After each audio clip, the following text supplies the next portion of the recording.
디모데전서 4장 6절부터 16절까지 340페이지입니다. 340페이지. 신약성경 340페이지.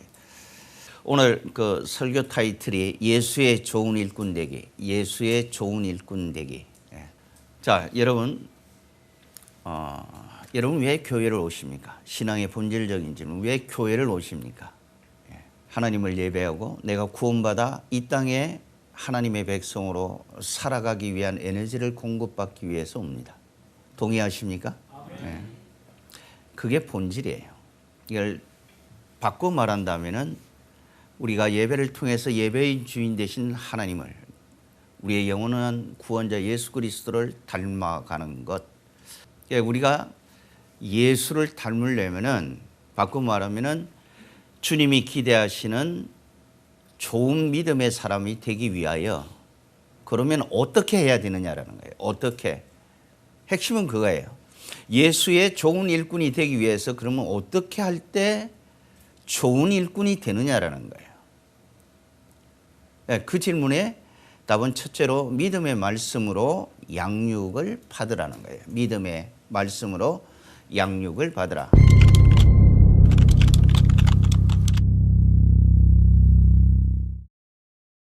우리 6절을, 본문이 시작되는 6절을 다 함께 읽습니다. 시작.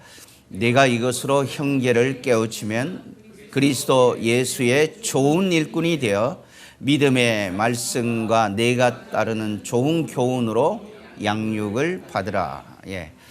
양육을 받으라. 무엇으로? 믿음의 말씀으로. 내가 믿음의 말씀을 잘 배우고 그 믿음의 말씀을 내 일상에서 적용하고 그렇게 삶을 갖고 가는 것, 그것이 좋은 예수 그리스도의 일꾼이다라고 성경은 말합니다. 자, 여러분, 여기서 그리스도의 좋은 일꾼 그러죠. 그럼 좋은 일꾼의 상대적인 것은 어떤 일꾼이 있겠어요?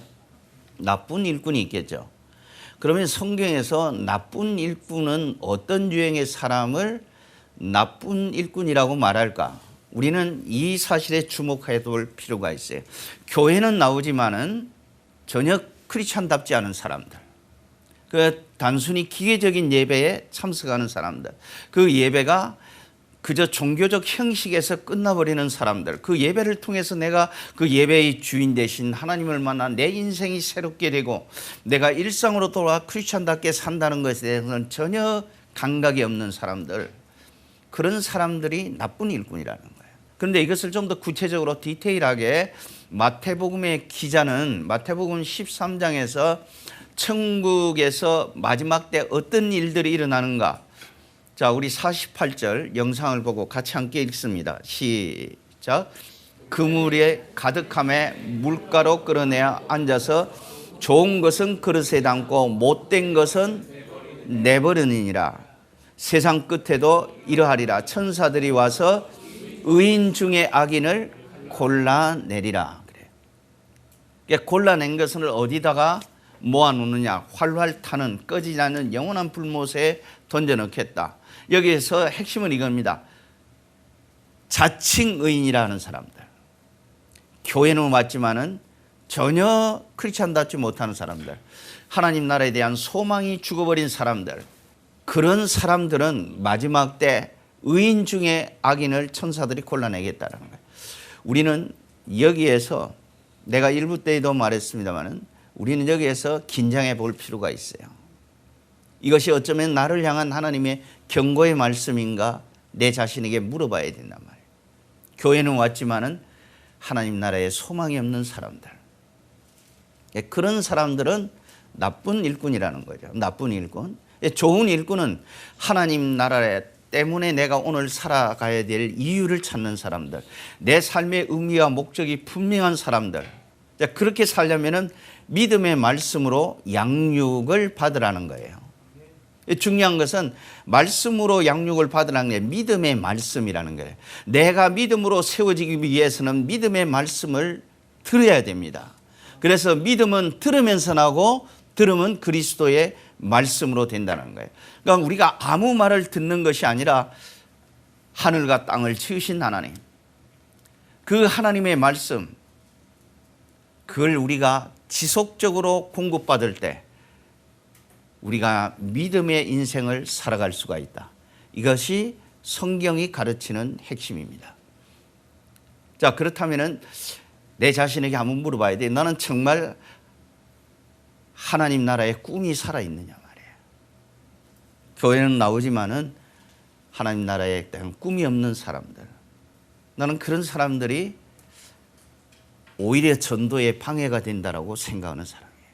따라서 내가 정말 믿음의 사람으로 그리스도 예수의 좋은 일꾼이 되기 위해서는 믿음의 말씀을 지속적으로 들어야 합니다. 배워야 합니다. 묵상해야 합니다. 암송해야 합니다. 그 말씀이 나를 지배하게 만들어야 됩니다. 그 말씀이 나를 통치하게 해야 됩니다. 그 말씀이 나를 인도하게 해야 합니다. 말씀이 나를 살렸나이다. 이 시편 기자의 고백이 저와 여러분들의 고백이 되어질 때 우리는 믿음의 사람으로 세워질 수가 있다는 말이에요. 중요한 것은 교회에 나온다고 믿음의 사람이라고 말하지 않는다는 거예요. 성경은 한 번도 당신이 교회에 왔으니까 하나님의 사람이라고 말하지 않는다는 사실이에요. 우리는 이 사실 앞에서 주목해야 하는 겁니다. 중요한 것은 내가 하나님의 백성으로서 하나님의 사람으로서 마땅히 해야 될 그 일을 내가 내 삶의 목적으로 삼고 살아가려면 지속적으로 하나님의 말씀을 듣고 배워야 돼요. 그래서 디모데 후서 2장 15절에서는 뭐라고 말하냐? 진리의 말씀을 옳게 분별하여 하나님 앞에 부끄러움이 없는 일꾼이 되기를 힘쓰라고 말해요. 진리의 말씀을 옳게 분별하지 않는다면 이 말은 뒤집어 놓으면 부끄러운 일꾼이 될 수가 있다. 우리가 여기서 하나님의 말씀을 배워야 하는 그 이유를 찾을 수가 있는 겁니다. 그래서 자꾸 여러분 하나님의 말씀을 암송하십시오. 하나님 말씀을 읽으십시오. 그 말씀이 당신의 인생을 가이드하게 하십시오. 주의 말씀은 내 발의 등이요 내 길의 빛이나이다. 내 인생에 가장 어두울 때, 가장 필요한 것은 앞이 보이지 않을 때 등이고 빛입니다. 마찬가지로 내 인생에 겨울이 왔을 때, 모든 사람이 나를 등질 때 여전히 나와 함께 하시는 하나님의 말씀, 그 말씀은 하늘과 땅을 지으신 하나님의 말씀이라면 여러분 그 말씀을 따라 순종하는 믿음의 삶을 사십시오. 기적은 순종하는 사람들의 몫입니다. 그래서 믿음의 말씀을 자꾸 들으라고 말하는 거예요. 그래서 여러분 우리가 분명히 경고하는 것을 들어야 합니다. 나더러 주여 주여 하는 자마다 다 하나님 나라에 들어갈 것이 아니요 내 아버지의 뜻대로 행하는 자. 예, 핵심은 그겁니다. 하나님의 뜻대로 행하는 자. 하나님의 기대대로 사는 사람. 그런 사람이 하나님 나라에 들어갈 수가 있다. 우리는 이 사실 앞에서 우리가 다시 한번 우리가 왜 말씀을 들어야 되고 배워야 되고 읽어야 하는지를 우리는 다시 한번 생각해 봐야 합니다. 우리가 말씀을 왜 듣습니까? 여러분 왜 말씀을 배웁니까? 왜 말씀을 읽습니까? 내가 들은 대로 살기 위해서, 읽은 대로 살기 위해서, 배운 대로 살기 위해서. 동의하십니까? 예. 그래서 우리는 하나님의 말씀을 들어야 되고 읽어야 되고 묵상해야 되고 배워야 하는 겁니다. 그럴 때 우리는 믿음의 인생을 살아갈 수가 있다는 거예요. 자, 그렇다면 이제 내 자신에게 냉정하게 한번 물어봐야 돼요. 내가 교회 오는 거 말고 내가 일상으로 돌아가서 가정생활에서 자녀를 양육하고 직장을 다니면서 내가 수많은 사람들과 함께 뒤섞여 살면서 나는 어떤 모습으로 살아가느냐 말이에요. 믿음의 사람답게 사느냐. 이것이 손해이다 할지라도 내가 하나님의 영광을 위해서라면 이 손해도 즐겁고 기쁨으로 선택할 수가 있느냐라는 거예요. 핵심은 그거예요. 믿음의 좋은 일꾼이 되려면 예수 그리스도의 좋은 일꾼이 되려면 우리는 언제나 믿음을 선택해야 된다는 거예요. 그런 믿음의 좋은 일꾼이 되려면 우리가 늘 하나님의 말씀을 듣고 배우고 읽고 암송해야 된다. 그럴 때만이 우리의 좋은 믿음의 사람으로 세워질 수 있고 예수 그리스도의 좋은 일꾼이 될 수 있다. 이것이 첫 번째 저와 여러분에게 도전하는 주제입니다. 주와 함께